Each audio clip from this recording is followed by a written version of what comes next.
es su nombre? Mi nombre es Sergio Galán Cuevas. ¿En qué psicología está especializado? Bueno, yo tengo una licenciatura en psicología, tengo una especialidad en psicología en atención primaria de la salud, soy maestro en psicología experimental y soy doctor en psicología. ¿Cuánto tiempo lleva trabajando más o menos en esto? Más de 30 años. Muy bien. ¿Nos podría dar una introducción de lo que es la psicología de la salud para usted? Para mí, toda la psicología es psicología para la salud. No importa en qué área una persona se encuentre laborando, por ejemplo, psicología educativa, por ejemplo, psicología laboral, por ejemplo, psicología del deporte, por ejemplo, psicología de lo que quieras, todas comparten el mismo propósito, generar salud en las personas, ¿sí? Y de esa manera yo trabajo esa área porque considero que la salud, igual que la Organización Mundial de la Salud, ¿sí?, es la integración de lo biológico, lo psicológico, lo social. No puedes hablar de salud física nada más, la salud es todo. Por lo tanto, los psicólogos tenemos que aprender a trabajar bajo esos modelos en donde identifiquemos que podemos promover la salud para lograr que una persona recupere o mantenga su salud. Muy bien.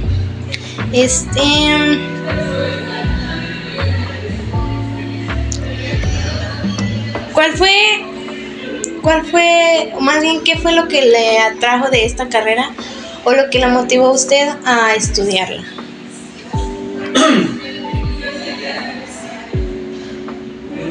Yo viví en una familia de escasos recursos. Mi madre llegó a segundo de primaria, mi papá a quinto año de primaria, fue obrero toda su vida, mi mamá trabajó también toda su vida.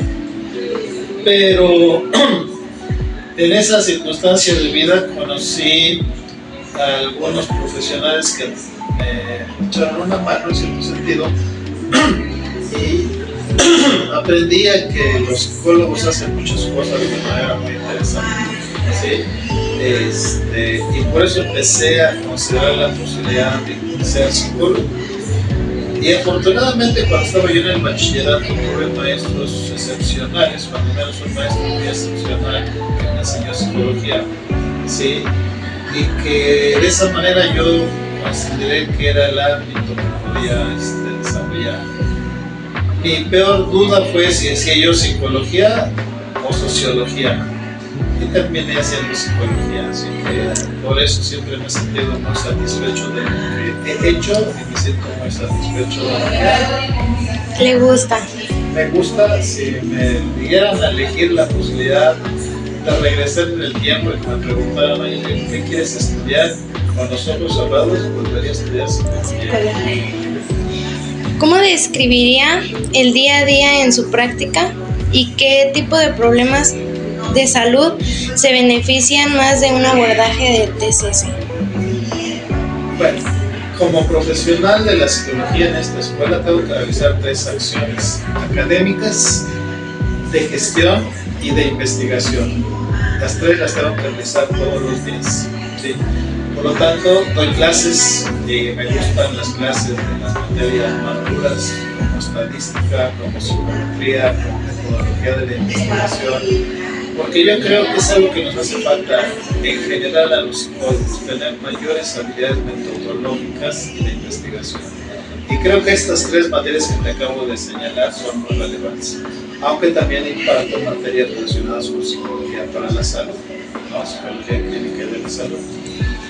Hola, hola. Él es mi compañero Miguel. Siéntate. Entonces, en ese sentido, pues yo creo que colaboro de una manera importante desde la perspectiva de la academia, pero también hago investigación.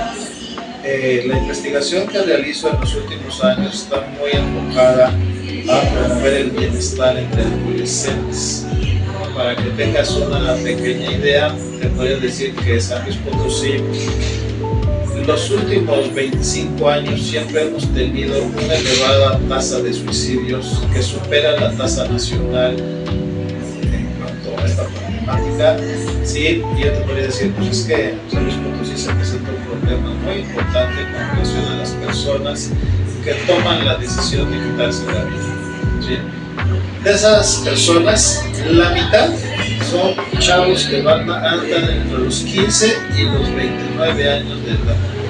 ¿Sí? Entonces nuestro problema más grave es en adolescentes o adultos muy jovencitos. ¿Sí? O sea, esa situación me ha llevado a mí a tratar de hacer intervenciones para disminuir los riesgos de que una persona o un jovencito quiera quitarse la vida, o cuando menos si lo intentó y falló, no lo vuelva a hacer. El 10 de septiembre de cada año, para que tengas esta información, la Organización Mundial de la Salud sugiere que todos los países miembros de la Organización Mundial de la Salud generen acciones encaminadas a la prevención del suicidio en nuestro país. En breve, la próxima semana, yo creo que se va a hablar un poco más de este tema, debido a que tenemos la obligación de hablar del tema. Es una fecha ya conmemorativa. Así es. Okay. ¿Cuáles son los principales desafíos que enfrentan las personas al buscar apoyo psicológico para problemas de salud y cómo la TCC ayuda a superarlo? Bueno, yo creo que en general las personas no saben muy bien qué es lo que hacemos los psicólogos. Tenemos un problema muy serio. Tenemos un problema muy serio en ese sentido, porque no hemos impactado de una manera apropiada en la sociedad, cuando menos en la sociedad potosina. ¿Sí? Te podría decir que tenemos 53 años generando psicólogos en San Luis Potosí, y yo todavía no veo que la gente en la sociedad diga, necesitamos un psicólogo. ¿Sí? Porque no me queda todavía esa situación, y además creo que los responsables somos nosotros. No hemos logrado impactar de manera pertinente también en esta situación de que la gente pueda decir, sí, necesitamos psicólogas o psicólogos para tal cosa. ¿Sí? Si lo ves desde esa perspectiva, pues necesitamos mejorar nuestras habilidades para impactar en la sociedad de una manera más apropiada. ¿Sí?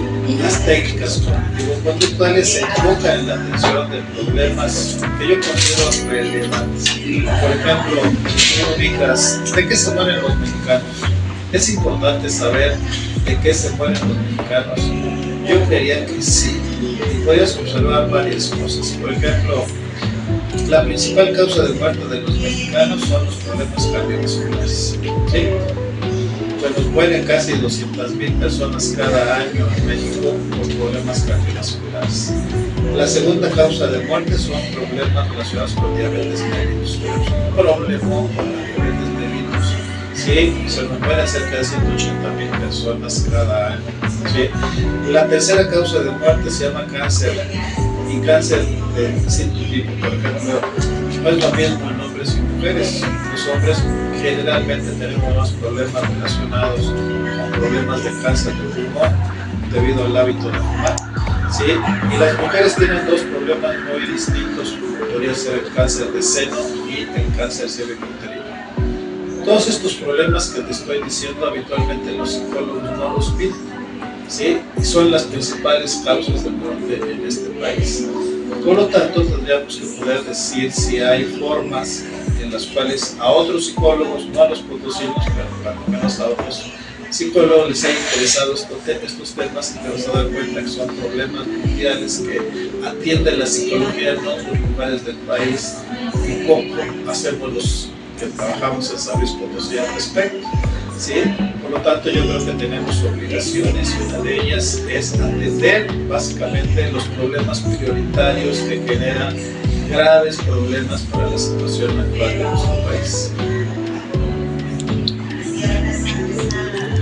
¿Cómo ha evolucionado la aplicación de la TCC en la psicología de la salud y qué tendencias ve usted venir?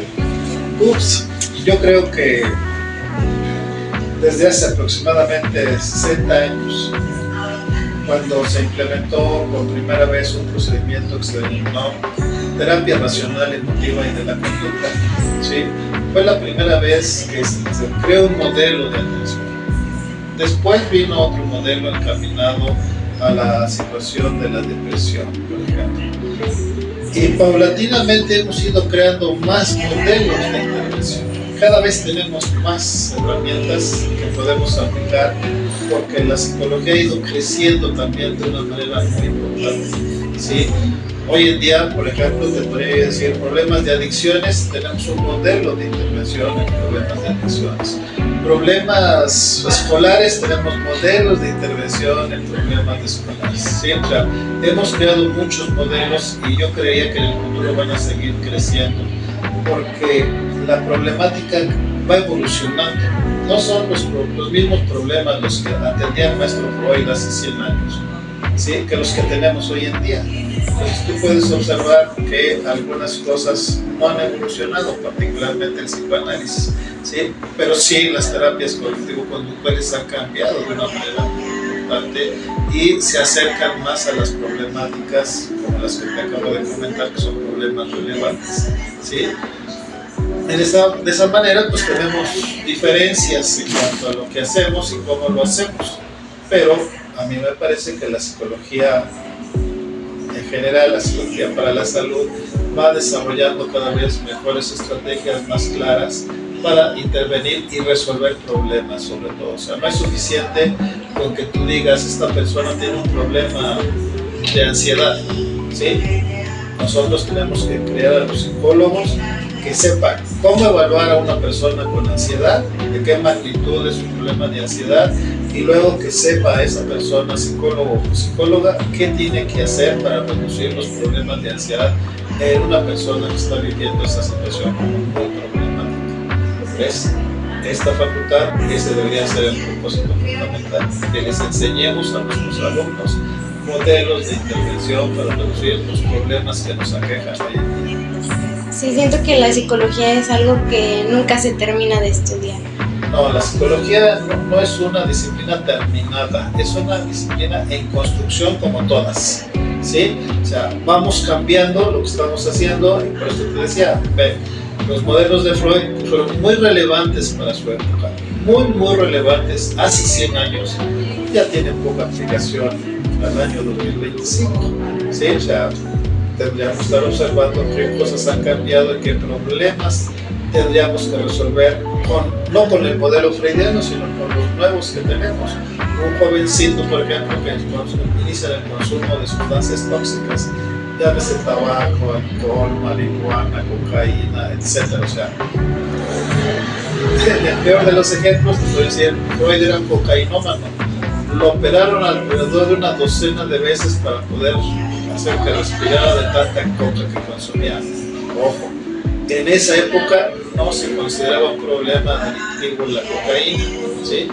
Y el maestro Freud podía escribir básicamente entre 2 y 3 cuartillas diarias, gracias a los cocaínos que desechaba el maestro Freud.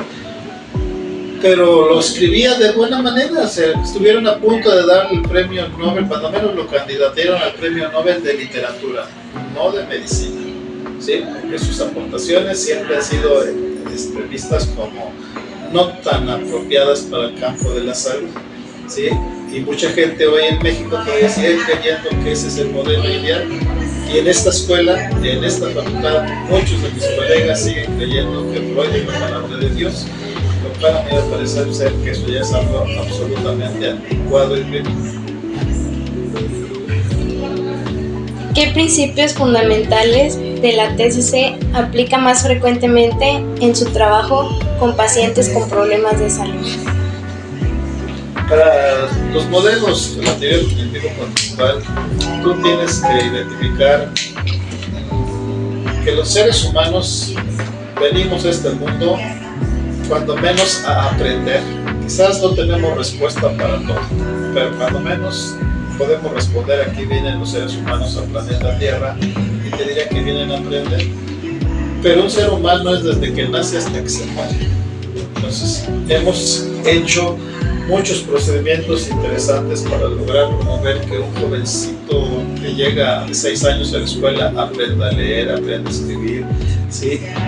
Cambiamos los modelos cuando la gente llega a la secundaria o a la universidad, etcétera. Y a veces algunas cosas las hemos descuidado, por ejemplo, con los adultos que no saben leer, no saben escribir en ese sentido, y nos cuesta mucho trabajo enseñarles. Pero yo te diría, pues, en las técnicas cognitivo-conductuales el problema es del terapeuta, no de la persona que está del otro lado. O sea, no hay resistencias en ese sentido, sino lo que tú tienes que asimilar es que no sabes cómo lograr cambiar el comportamiento de las personas que no tienen la habilidad que tú quisieras que tuvieran, ¿sí? Entonces, en ese sentido, yo creo que si aprendemos y le enseñamos a aprender nuevas cosas, te podría decir algunas situaciones que a mí me parecen muy relevantes. Si tú aprendes a leer el español, aprendes a leer de izquierda a derecha. Pero si tú estudiaras chino, aprenderías a leer de arriba hacia abajo. Y hay algunos otros lenguajes seguramente donde tendrías que aprender a leer de derecha a izquierda, ¿sí? O sea, todo lo que aprendemos lo podemos reaprender. En ese sentido, yo te podría decir, cuando nosotros tenemos un cierto comportamiento, lo vemos desde la perspectiva de cómo es que lo aprendiste, ¿sí? O sea, tu comportamiento lo has aprendido, por lo tanto, algunas cosas podrían ser aprendidas de una manera inapropiada. Por ejemplo, el hábito de fumar, el hábito de consumir tabaco o alcohol, en exceso, el hábito de consumir cualquier otra droga, el hábito de no hacer suficiente ejercicio físico, por ejemplo, ¿sí? Esos son cuestionamientos aprendidos y le podemos enseñar a las personas a transformar esos comportamientos, simplemente yendo en el sentido del contrario de cómo lo aprendí. ¿Nos podría compartir alguna técnica específica de las TCC que encuentre muy útil para... Híjoles, tendríamos que tener, las técnicas TCC se aplican en función de un problema. O sea, primero identificas el problema y luego ubicas la amplitud de las opciones terapéuticas de las terapias cognitivo-conductuales y se puede usar esto, ¿sí? Por ejemplo, si yo observara que una persona está muy estresada por alguna razón, tú quieras, ¿sí? Podría yo tratar de observar si dentro de las técnicas cognitivo-conductuales podemos trabajar los problemas relacionados con el estrés, ¿sí? Si esto es así, entonces yo te diría, pues tenemos un modelo de intervención para personas muy estresadas y con, no sé, 7, 8, 9, 10 sesiones podríamos resolver ese problema, ¿sí? Entonces yo le tengo que decir a la persona, mire, yo identifico tal cosa, usted tiene un problema de estrés y por lo tanto me parece que esto nos va a llevar 8 sesiones, ¿sí? Esas 8 sesiones van a ser de 1 hora, hora y media cada una y le va a costar tanto dinero, ¿sí? En 8 sesiones yo voy a hacer que sus niveles de estrés bajen de una forma muy manejable. Por lo tanto, tengo que decirle que voy a medir la problemática del estrés, ¿sí? Le tengo que decir cuánto le va a costar a la persona y debemos de llegar a un acuerdo, una carta de consentimiento informado, donde yo le estoy diciendo a mi paciente qué es lo que va a pasar, cuánto tiempo va a durar el tratamiento y cuánto le va a costar. Ojo, eso es legislación actual. Si un psicólogo de cualquier área que tú quieras no hace una carta de consentimiento informado con las personas que están trabajando, está cometiendo hoy en día un delito.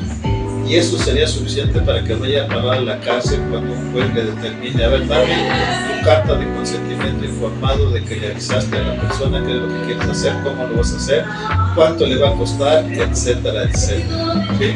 Como puedes darte cuenta, eso no le enseñamos todavía a nuestros alumnos en esta escuela. Yo diría decir que es básico que lo tengan muy claro. O sea, deben de empezar identificando ese tipo de cosas. ¿Cómo maneja las situaciones en las que las creencias irracionales de un paciente sobre su salud dificultan la aplicación de dichas técnicas? Para las técnicas cognitivo-conductuales no existe, te decía yo, la situación de las resistencias. O ¿sí? Lo que existe es la posibilidad de que tu terapeuta no esté dando las indicaciones apropiadas a la persona que tiene esa problemática, ¿sí? Por lo tanto, te podría decir que hay muchas situaciones que son relevantes. Por ejemplo, le dejamos tarea a la gente, ¿sí? Y la gente tiene la posibilidad de hacer la tarea o no hacerla. Esa es una responsabilidad que tenemos que asimilar. Y si no la hace, debe hacer por alguna razón. O me equivoqué en la forma en cómo le dije que tenía que hacer las cosas, o no fui lo suficientemente claro para ello. De cualquier forma, responsable de esa situación soy yo, no la persona que está recibiendo la atención correspondiente. O sea, yo en ninguna circunstancia le puedo echar la culpa a la gente de que es tonta, que es estúpida, que es idiota, etcétera, porque no siguen mis indicaciones.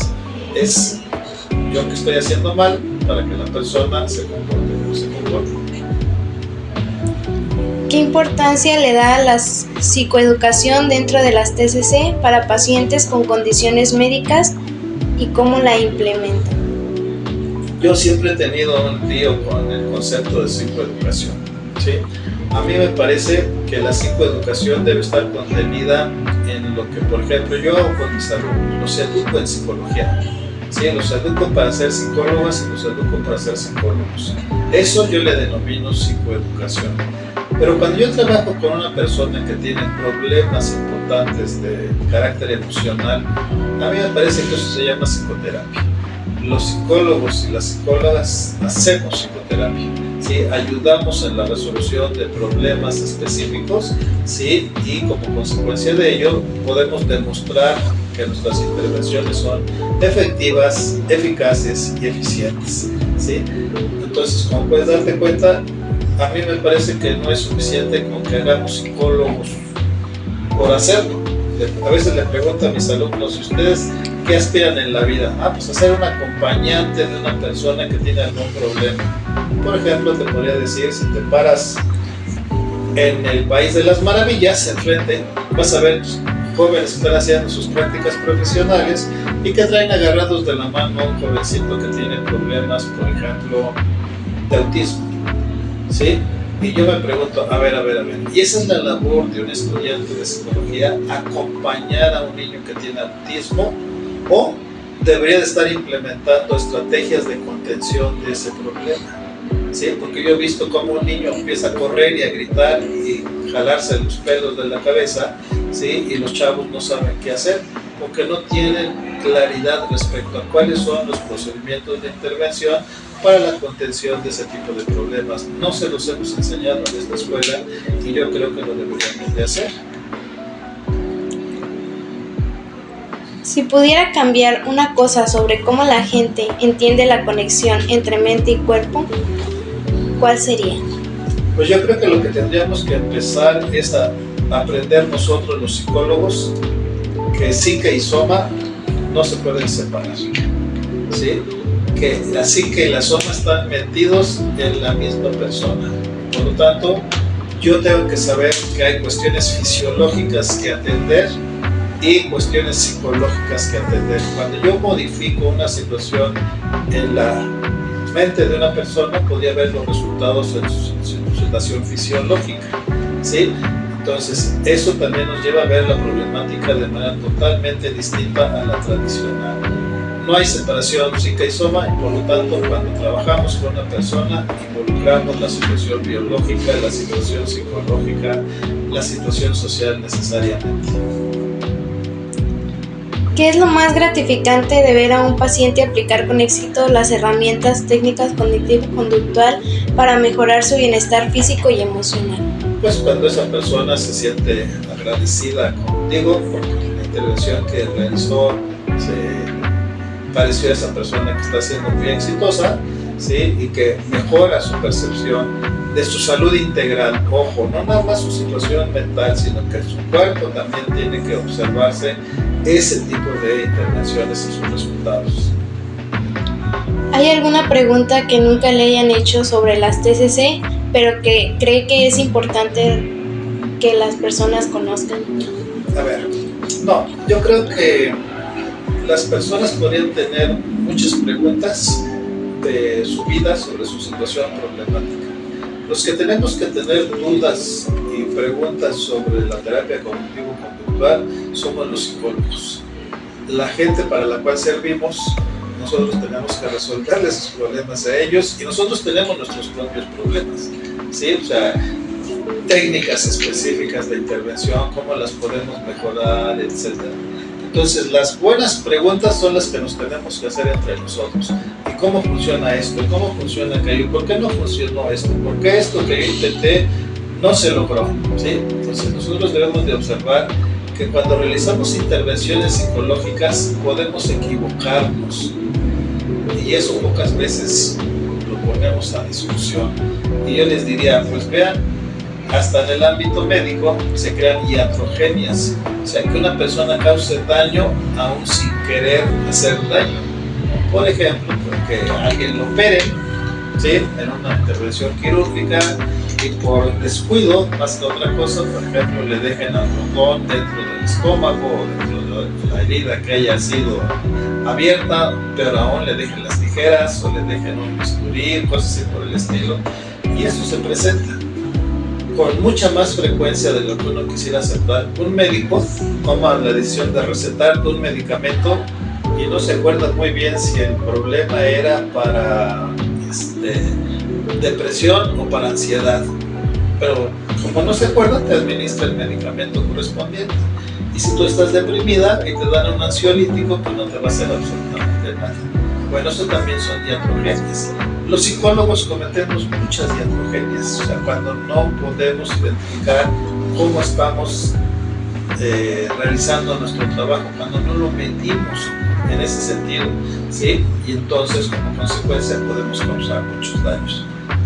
Te podría contar cientos prácticamente de cosas que hemos hecho haciendo mal las cosas. Colegas míos que se enamoran de su paciente, ojo, siendo hombre o mujer, y quieren tener relaciones sexuales con ellos en el consultorio, ¿sí?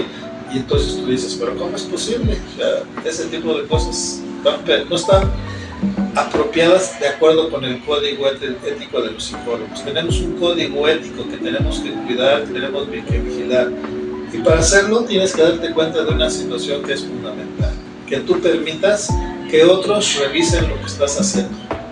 ¿Sí? O sea, lo primero que debe de quedar en un código ético es no todo lo que puedes hacer lo debes de hacer. ¿Sí? Y para lograr hacer eso, entonces necesitas un supervisor, alguien que te diga, sí, esto está muy bien, vas bien, haciendo bien las cosas, o no, vas a arreglar el tepache porque eso está totalmente inapropiado. ¿Sí? ¿Te das cuenta? Y los psicólogos no estamos acostumbrados a eso, a que nos supervisen. Nos da mucho trabajo pensar que otra persona pueda tener más conocimiento del tema que yo. Yo me siento que soy el número uno y por lo tanto nadie tiene por qué saber lo que yo hago. Yo diría, pues eso es una falta muy importante al código ético de los psicólogos. Como última pregunta, ¿qué consejo le daría a usted para alguien que está considerando la TCC para un problema de salud? Bueno, lo primero que me gustaría que dejáramos claro es que los psicólogos trabajamos con problemas, ¿sí?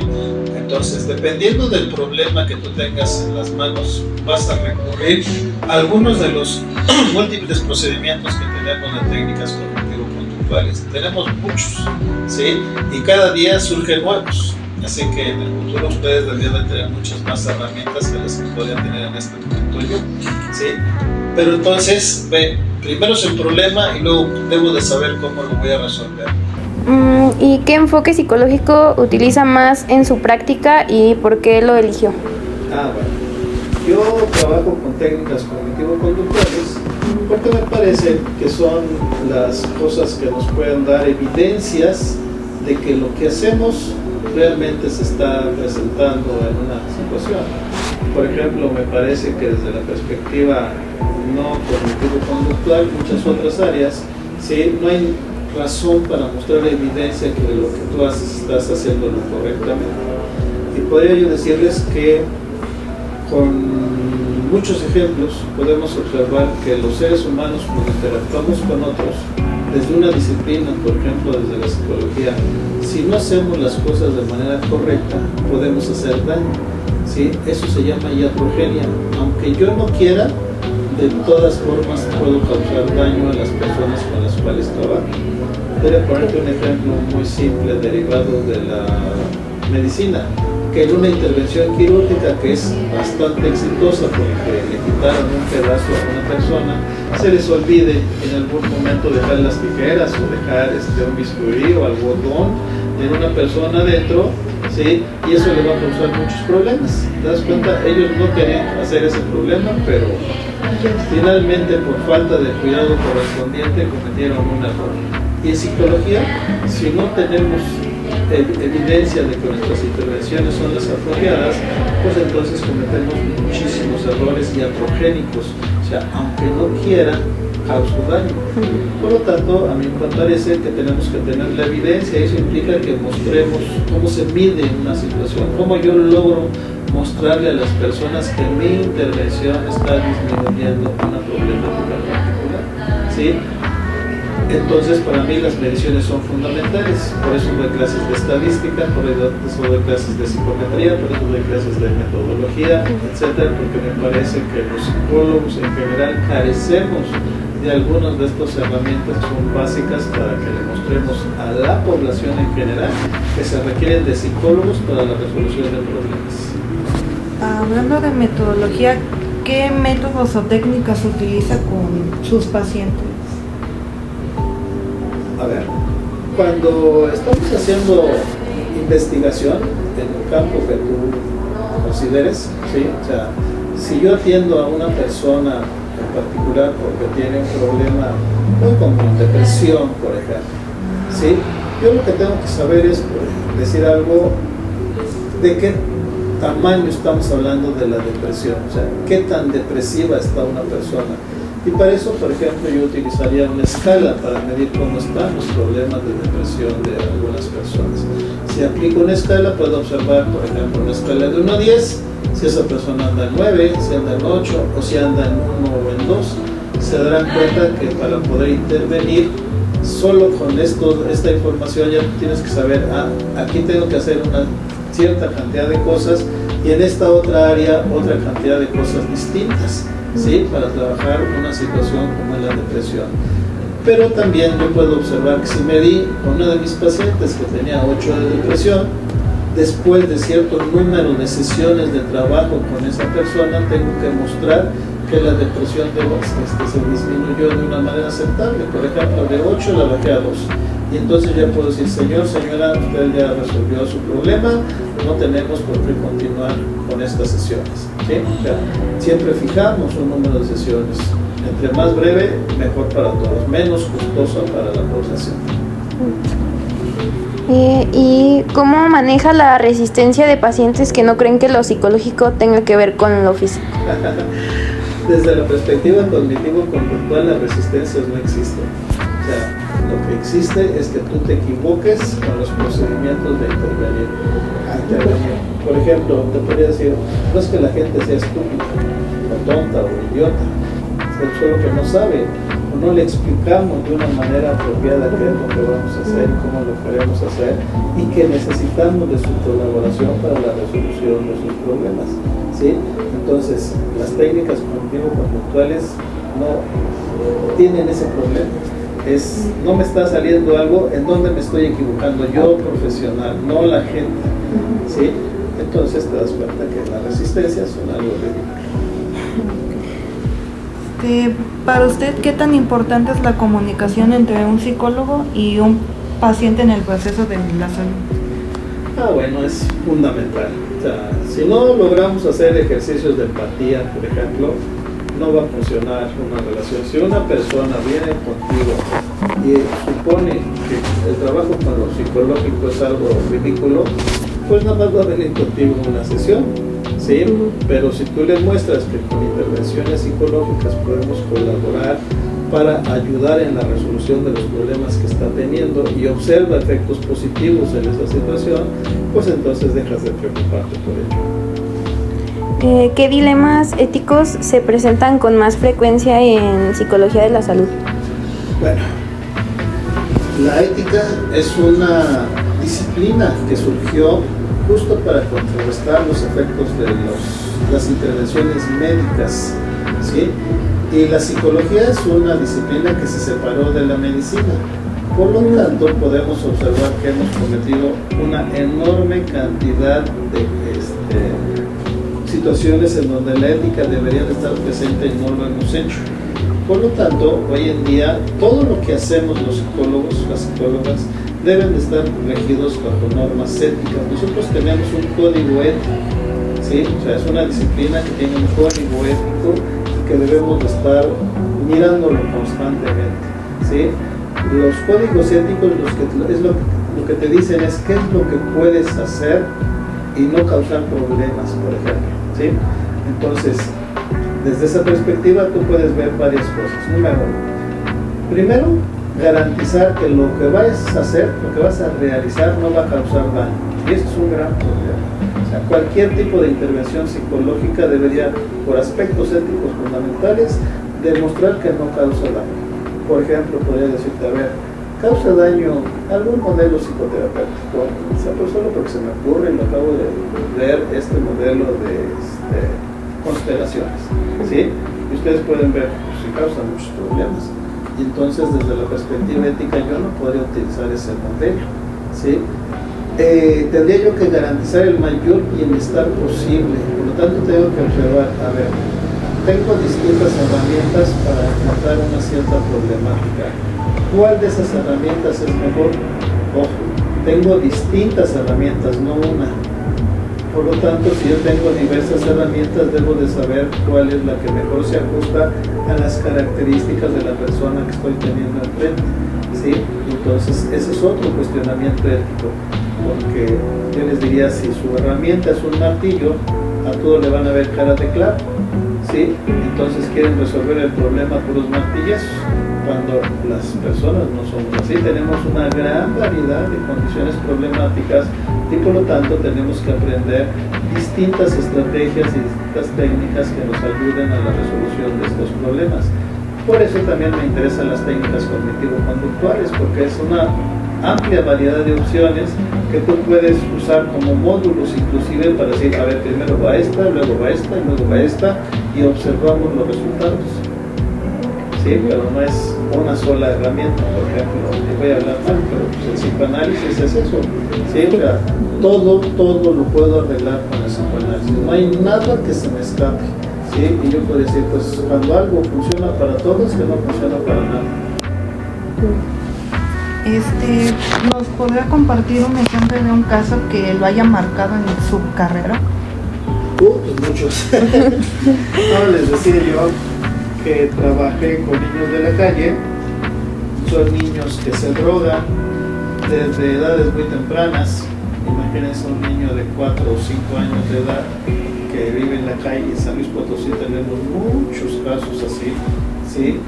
Que empiezan a drogarse a edades, les decía yo, muy tempranas, pero usan inhalantes, por ejemplo, el famoso cemento de 5000, pero lo pueden conjuntar con marihuana, con cocaína, y se echan unos viajes impresionantes esos niños que sufren terriblemente, lloran de una manera muy relevante. Y como profesional lo único que puedes hacer con un niño es abrazarlo y llorar junto con él. No hay nada más patético que observar que podemos ser como un niño de una edad tan temprana puede estar en la calle sin nadie que lo proteja, ¿sí?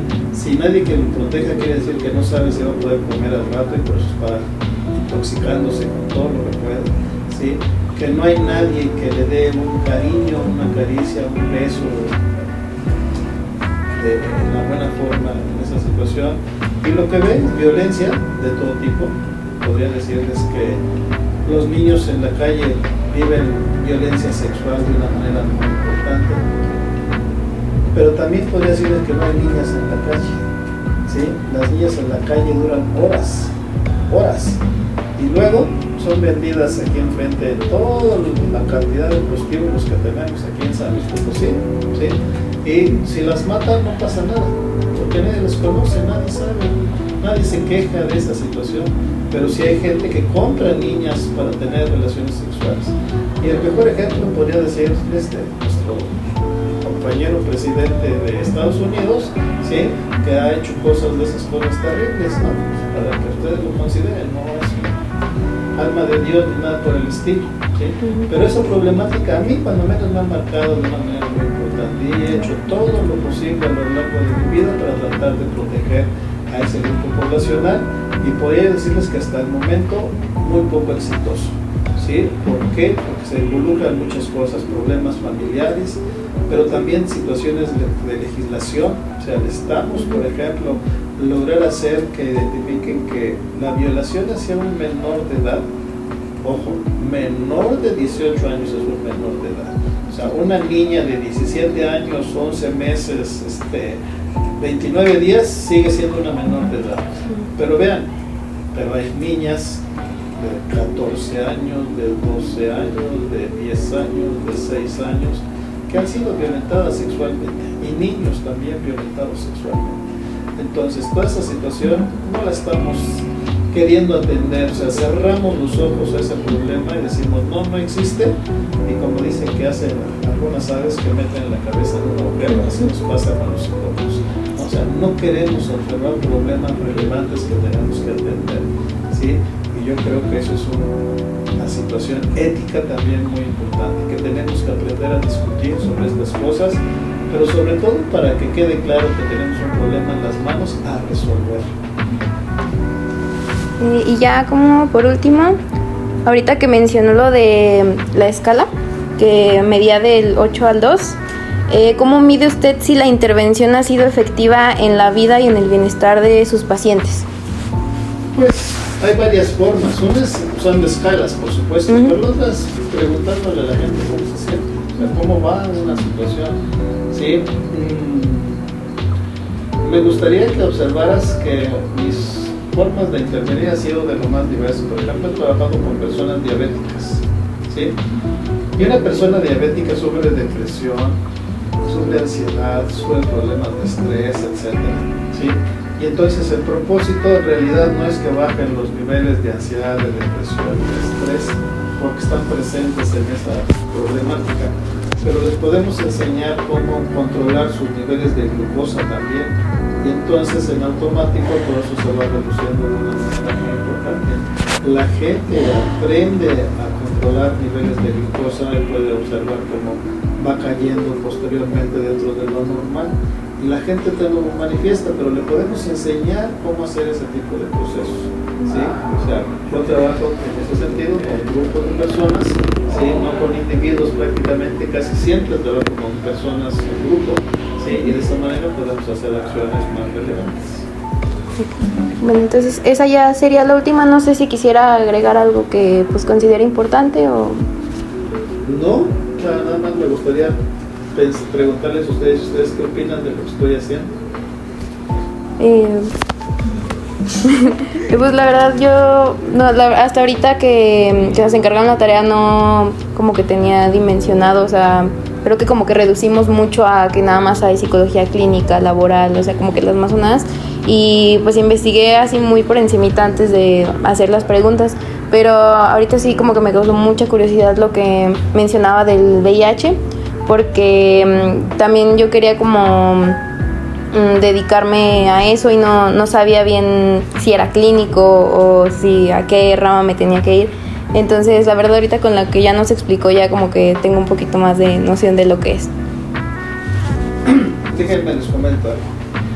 En México tenemos problemas muy relevantes que atender desde la perspectiva psicológica y que apenas vamos a empezar a hacer. Por ejemplo, se acaba de modificar el modelo mexicano de atención a la salud, o sea, el cual en San Luis Potosí tiene que empezar a implementarse en el año 2025.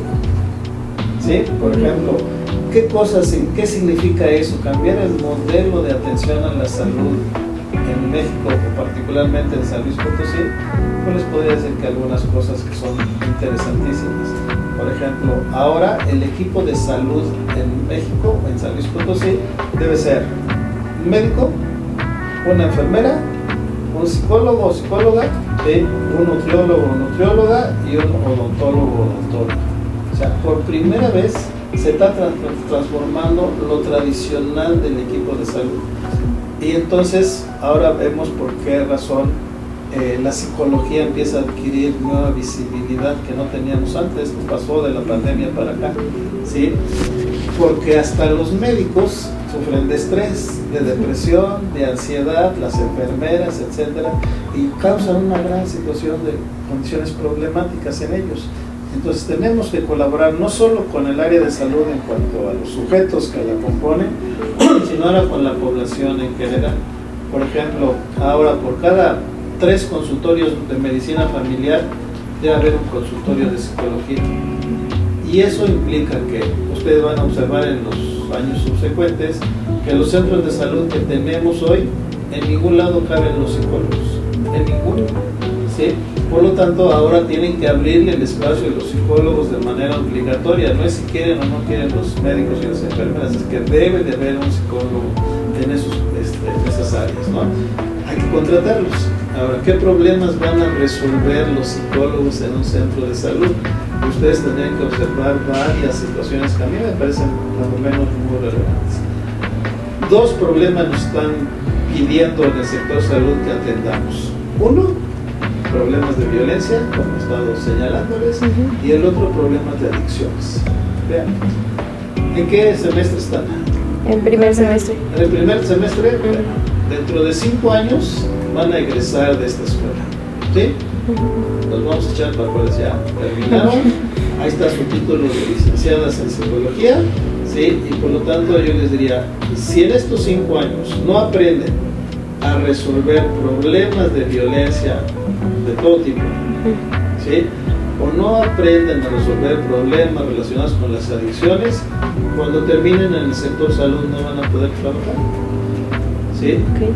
Y entonces eso les llevaría a que ustedes revisaran su plan de estudio y dijeran, ¿y en dónde demonios yo voy a aprender a resolver problemas de adicciones? ¿O en dónde voy a aprender a resolver problemas de violencia? ¿Sí? ¿Dónde dice en mi plan de estudios que eso lo debo de aprender? Si no está en su plan de estudios, pues yo les diría, empiezan a presionar al director para que haga los cambios correspondientes.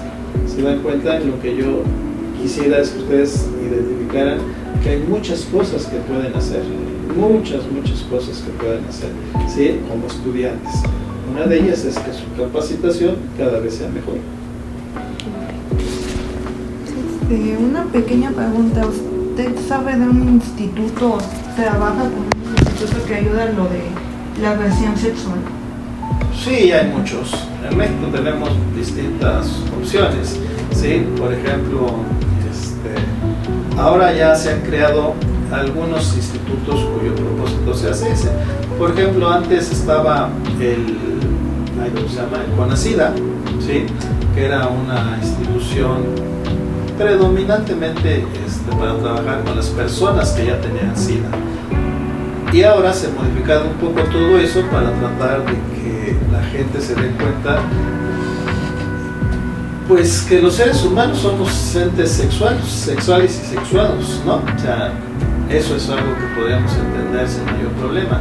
Pero ahora la situación es cómo podemos aprender, por ejemplo, a disminuir el riesgo de infecciones de transmisión sexual. Por ejemplo, ustedes que empiezan en esta etapa de la vida, podrían estar pensando, en algún momento ya tienen relaciones sexuales, pero ¿y cómo hago para prevenir? ¿Qué hago, por ejemplo, para que yo disminuya el riesgo de tener una infección de transmisión sexual? Les pongo un ejemplo muy simple. Uno de los problemas más graves, el segundo problema más grave que tienen las mujeres en México hoy, se llama cáncer cérvico-uterino. El primero se llama cáncer de seno. En ambos, los psicólogos, las psicólogas deberíamos estar presentando alternativas de solución. Pero les voy a poner el ejemplo más simple. El problema es relacionado con el virus de papiloma humano. Este se adquiere generalmente vía relaciones sexuales, ¿sí? Por lo tanto, vean, si un hombre tiene relaciones sexuales con una mujer que tiene VPH, se infecta. El problema es que el área genital de los varones es muy seca. No se dan las mejores condiciones para que un virus se extienda, por ejemplo. Y entonces un hombre podría estar infectado de virus de papiloma humano toda su vida sin tener un solo síntoma. O sea, es más, se revisa y se ve y dice, no tengo nada, ¿sí? Pero si está infectado, cuando tenga relaciones sexuales va a infectar a otras personas, ¿sí? Si ustedes observan esa situación, yo podría decir, pero ese problema se resuelve muy fácil, pues que la gente no tenga relaciones sexuales y se acabó el problema. Y eso no existe. Y la Iglesia Católica ha podido hacer algo al respecto, ¿sí? Entonces, los seres humanos tenemos relaciones sexuales. Por lo tanto, lo que debemos de poder saber es, a ver, ¿y cómo logramos disminuir los riesgos? Bueno, en el campo de la psicología lo van a ver, yo creo que hasta el otro año, van a poder observar que tenemos modelos de intervención para que la gente pueda darse cuenta de cómo identificamos los niveles de riesgo y qué cosas podríamos hacer, ¿sí? Pero si te das cuenta, entonces desde la perspectiva psicológica también tenemos que aprender lo suficiente sobre la sexualidad humana como para que podamos llevar acciones a nivel de escuelas secundarias, preparatorias o universitarios que inician con su vida sexual y que tengan claro de que pueden morir como consecuencia de tener relaciones sexuales. Yo estoy poniendo el ejemplo de VPH, pero el VIH-Sida también, y una otra gran cantidad de problemas relacionados con las infecciones de transmisión sexual. Y hemos creado toda una filosofía de que prácticamente no hay ningún problema. O sea, no, ustedes pueden tener relaciones sexuales con cuantos quieran, ¿sí? Y yo les diría, pues, ¿de veras se puede hacer eso? O sea, no nos exponemos a ningún riesgo de que una persona me contamine de alguna infección. Y si yo no sé nada sobre infecciones de transmisión sexual, ojo, si soy totalmente ignorante en esa condición, los riesgos de que yo adquiera una enfermedad de ese tipo se incrementan de una manera muy importante, ¿sí? Por lo tanto, yo diré que también tenemos que tener una formación en esa área para reducir riesgos. Les decía yo, cervicouterino, segunda causa de muerte. Cáncer de seno, primera causa de muerte en mujeres. Tenemos una gran cantidad de mujeres que se nos mueren como resultado de haber obtenido cáncer de seno. Y podríamos observar, ¿y qué del comportamiento humano podríamos lograr hacer para disminuir los riesgos de que una mujer disminuya esta posibilidad de tener cáncer de seno? Y podemos hacer muchas cosas, ¿sí? Muchas cosas para trabajar esta problemática. Pero es obvio que necesitamos que las personas, mujeres y hombres, se den cuenta de los problemas que estamos ocasionando y de cómo los podemos resolver, ¿sí? Yo les podría decir algo muy sencillo. Se dice que si las mujeres se autoexploraran con la calidad técnica, aclaro, con la calidad técnica apropiada, número uno, y cada mes, y lo hicieran de manera apropiada, disminuirían los riesgos de que tuvieran cáncer de seno de una manera muy increíble, ¿sí? O sea, bajaríamos las tasas de mortalidad solo con que las mujeres se autoexploraran con la técnica apropiada, con la precisión apropiada. Cada mes se van a encontrar una bolita que inicia a crecer y dirían, vamos al médico, y el médico va a hacerles una pequeña incisión y les va a quitar esa bolita que está ahí. Si no hacemos eso y no nos autoexploramos, generalmente las mujeres son las que presentan más este problema, ¿sí? Esa bolita va a crecer y luego va a decir el médico, ups, necesitamos amputarle un seno. Yo no sé, entre los hombres es así algo, pues es solo un seno, pero a una mujer que le quiten un seno es la mitad de su perspectiva visual prácticamente.